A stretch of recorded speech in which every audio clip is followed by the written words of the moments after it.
সেদিন কিন্তু এসি চলবে না। এই শ্রমিক জীবনের মায়া ত্যাগ করে রাস্তায় জীবন দেওয়ার জন্য নেমে যাবে, সেই দিন কিন্তু শান্ত শ্রমিকদের অশান্ত হয়ে যাবে। তাই সরকারকে বলতে চাই, আপনি শান্তিতে নোবেল বিজয়, আপনার প্রতি শ্রদ্ধা সম্মান রেখে বলছি, আমরা সাধারণ ছোট্ট একটা শ্রমিক, চতুর্থ শ্রেণীর 12 বছর যদি মানুষ একটা বাসা বাড়িতে কাজ করে এবং একটা ভাড়াটিয়া যদি এক বাড়িতে থাকে, সেই বাড়িতে কিন্তু ভাড়াটিয়ার একটা অধিকার হয়ে যায়, তাকেও সময় দেওয়া হয়। আপনাকে আমি রাখবো না, আপনি অন্য জায়গায় বাসা ভাড়া দেখেন।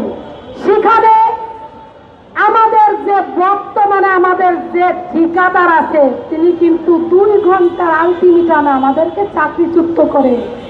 এই কেমন বাংলাদেশ? এর জন্য কি হাজার হাজার শ্রমিক এই বাংলাদেশে জীবন দিয়েছে।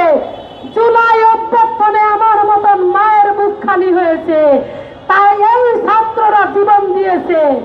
আমি সরকারকে বলতে চাই, আপনি যেহেতু বৈষম্য দূর করার জন্য এই বাংলাদেশে সরকার গঠন করছেন, অন্তর্বর্তীকালীন সরকার, আপনাকে বলতে চাই 2 হাত জোর করে যে অন্তত পক্ষে আপনি আমাদের এই দাসপ্রথা রক্ত চোষা জোট থেকে আমাদেরকে মুক্তি দিবেন। তাই যতদিন লাগুক আপনি ক্ষমতায় থাকবেন, এটা নিয়ে আমাদের কোনো মাথা ব্যথা নাই।